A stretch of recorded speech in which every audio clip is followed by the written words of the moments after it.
खोलते हैं और खोलते ही वो सब काफी हैरान हो जाते हैं। उस बॉक्स में क्या था? वो पूरा गोल्ड से भरा हुआ था। वो सोना वहाँ पर कहाँ से आया था? उनके जहन में फौरन वही बात आई थी, नोजिस वाली। ये वही सोना था जो वो नोजिस चोरी करके भाग रही थी। लेकिन इस पर मार्टिन कहता है कि नहीं, तुम गलत सोच रहे। इसके बाद अर्लैंड घर में दाखिल होता है और उसके पीछे पीछे क्रिस्बी भी उसके साथ चली जाती है। उसके बाद अर्लैंड तो वापस आ जाता है, लेकिन क्रिस वापस नहीं आती। वो कहाँ गई होती? क्योंकि वो अभी तक आउट हाउस में ही थी। वो वहाँ पर इसलिए होती है कि उसे महसूस हो रहा होता है कि शायद अर्लैंड उसके साथ कोई मजाक कर रहा होता है, क्योंकि उसे ऐसा महसूस होता है कि उसे बाहर से कोई देख रहा है। अभी वो ये सोच ही रही होती है कि अचानक से एक ज़ॉम्बी उस पर अटैक कर देता है। वो काफी चीखती चिल्लाती है और अपनी केबिन की तरफ भागती है। और जो लोग केबिन में मौजूद होते हैं उन्होंने काफी लाउड वॉल्यूम में म्यूजिक लगाया होता है, जिसकी वजह से क्रिस की आवाजें उन तक नहीं पहुँच। लेकिन हैना सुन लेती है। वो फौरन म्यूजिक बंद करती है और देखती है कि ये किस चीज की आवाज। वो बाहर की तरफ देखती है। तभी क्रिस को ज़ॉम्बी पकड़ लेता है और वो ज़ॉम्बी क्रिस को अपने साथ पकड़कर ले जाता है। हैना काफी देर तक बाहर देखती रहती है, लेकिन उसको बाहर कुछ नजर नहीं आ रहा होता। वो सोचती है कि यहाँ पर जरूर कोई गड़बड़ है। वो कहती है कि मुझे कुछ ठीक नहीं लग रहा होता। वहाँ पर मौजूद उसके 3 दोस्त होते, वो उनको लेकर बाहर आती है ताकि वो क्रिस को ढूंढ सके। वो चारों लोग मिलकर क्रिस को ढूंढते हैं, लेकिन क्रिस उनको नहीं मिलती। उन्हें क्रिस तो नहीं मिलती,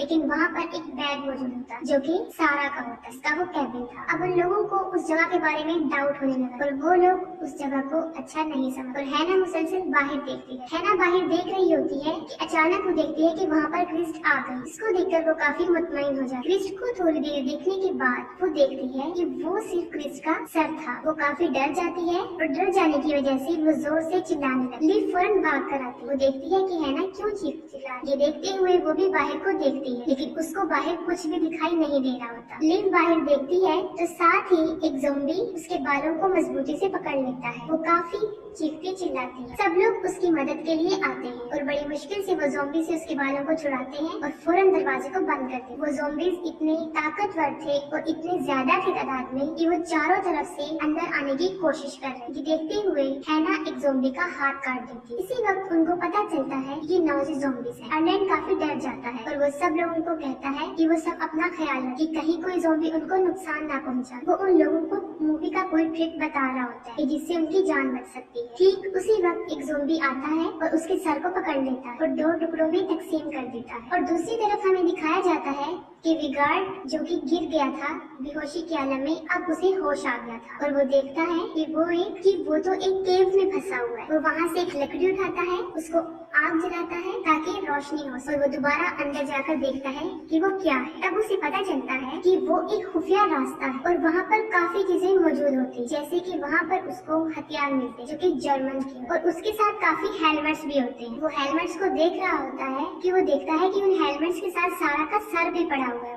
इससे जाहिर होता है कि सारा मर चुका। ये सब देखने के बाद वो उस टनल से बाहर आता है और जैसे ही वो बाहर आता है एक ज़ॉम्बी उसको पकड़ लेता है, लेकिन वो फिर भी ज़ॉम्बी से मुकाबला करता है और अपनी जान बचाने की कोशिश करता है। लेकिन ठीक उसी वक्त एक और ज़ॉम्बी जो कि जमीन में से निकल रहा होता है और दूसरी तरफ बाकी लोग जो कि कैबिन में मौजूद होते हैं वो एक प्लान बना रहे हैं। वो कहते हैं कि 2 लोग जो ज़ॉम्बी को बातों में लगाएं, मतलब उनका ध्यान इधर उधर बटाएं, और बाकी 2 लोग जो कि वहाँ पर गाड़ी से मदद लेकर आए। इसके बाद हम देखते हैं कि मार्टिन और रॉय जो कि उन ज़ॉम्बी का जहन इधर उधर करने आते कि वो उनकी तरफ मुतवज्जा ना, और दूसरी तरफ हैना और लिव अपनी मदद के लिए उस कार की तरफ भागती। वो लोग रास्ता भूल जाती हैं। इतनी बड़ी मुसीबत में फंसने के बाद ये काफी नहीं होता कि फौरन वहाँ पर ज़ॉम्बीज आ जाते। वेगार्ड जो कि उन ज़ॉम्बीज का मुकाबला कर रहा था उन दोनों ज़ॉम्बीज को मार डालता है और साथ ही वो ज़ॉम्बी उसे पकड़ लेता है और वो दोनों नीचे गिर जाते हैं। उस ज़ॉम्बी के साथ एक रस्सी होती है। वेगार्ड उसको पकड़ के उस ज़ॉम्बीज के साथ नीचे गिर जाता है और लटका रहता है। ज़ॉम्बी और वेगार्ड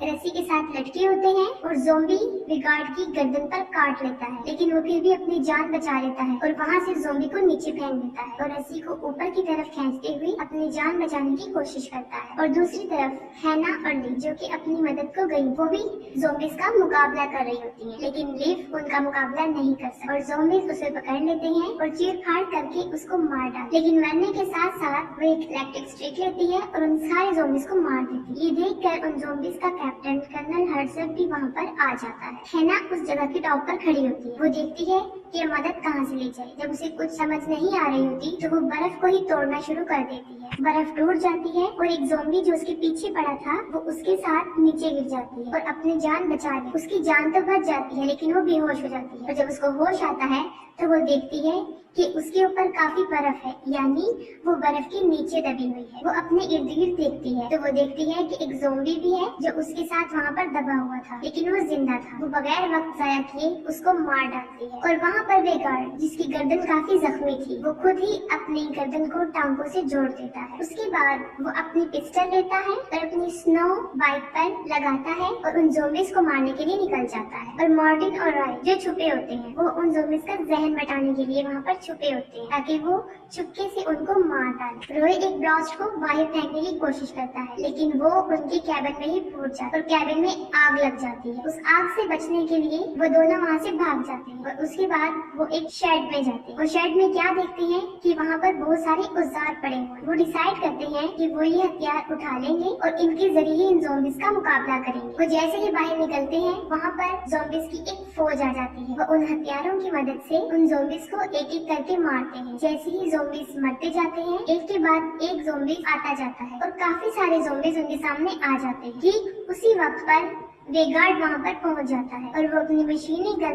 से चारों तरफ फायर करता है और सारे ज़ॉम्बीज़ को मार डालता है। इसके बाद और ज़ॉम्बीज़ आते हैं लेकिन वे गार्ड उनको मारता जाता है, लेकिन उसके बाद उसके साथ बहुत बुरा होता है। काफी सारे ज़ॉम्बीज़ अचानक उस पर हमला कर देते हैं और उसके हाथ पाँव को तोड़ देते हैं। इस सारे आलम को उसके दोनों दोस्त भी देख रहे हैं और मार्टिन काफी गुस्से में आ जाता है और गुस्से में वो उन ज़ॉम्बीज़ को अंधाधुंध मारना शुरू कर देता है। जब वो ज़ॉम्बीज़ को मार रहा होता है तो ठीक है ना उसी वक्त पर वहाँ पर पहुँच जाती है और वो भी गार्ड के पीछे खड़ी होती है। वो समझता है कि वो भी एक ज़ॉम्बी है और वो फौरन उस पर भी अटैक कर देता है और उसकी गर्दन पर कुल्हाड़ा मार देता है। वो काफी जख्मी हो जाती है और वो मरना शुरू हो जाती है। मार्टिन जब ये देखता है तो वो काफी सैड हो जाता है, लेकिन ये वक्त उनकी अफसोस करने का नहीं था बल्कि जान बचाने का था, क्योंकि उसके सामने काफी सारे ज़ॉम्बीज़ की एक फौज खड़ी हुई। मार्टिन उनको मार रहा होता है। उन ज़ॉम्बीज़ में से एक ज़ॉम्बी उसके हाथ पर अटैक करता है और उसे मारता है। जब वो ज़ॉम्बी उसके हाथ पर काट रहा होता है तो उसको फौरन उस आदमी की बात याद आती है और वो फौरन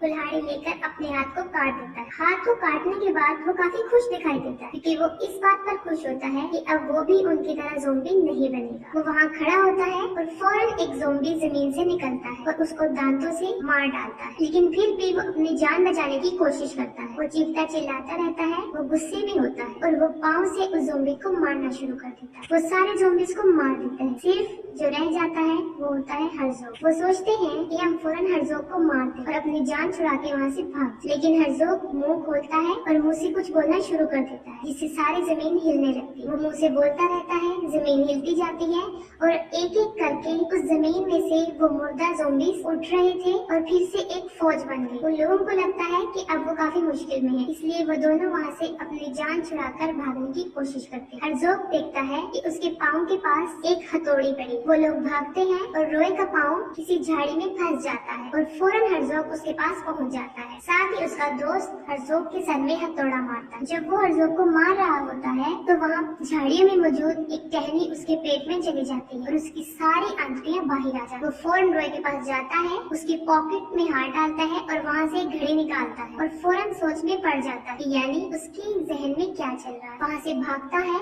और उसी कैबिन की तरफ जाता है जहाँ पर वो रह रही होती। वो देखता है कि कैबिन बुरी तरह जल रहा है। वो फौरन कैबिन में दाखिल होता है। किसी तरह वो उस खजाने को जिसमें गोल्ड था उस बॉक्स को उठाता है और इसके बाद वो उन ज़ॉम्बीज़ के कैप्टन को वो पकड़ा देता है, जिससे वो काफी पुरसुकून लगते हैं। इसके बाद मार्टिन अपनी जान छुड़ा के वहाँ से निकलता है और अपनी कार के पास आ जाता है और जैसे ही वहाँ पर पहुँचता है वो गाड़ी के अंदर बैठ जाता है और वो गाड़ी स्टार्ट कर रहा होता है कि फौरन उसकी जेब से वही वाला कॉइन जो हैना ने चोरी से डाला था नीचे गिर जाता है और फौरन उसके सामने हर्ज़ोग आ जाता है जो कि बुरी तरह चिल्ला रहा होता है और वो उसका शीशा तोड़ने की कोशिश करता है और इसके बाद मूवी दी एंड।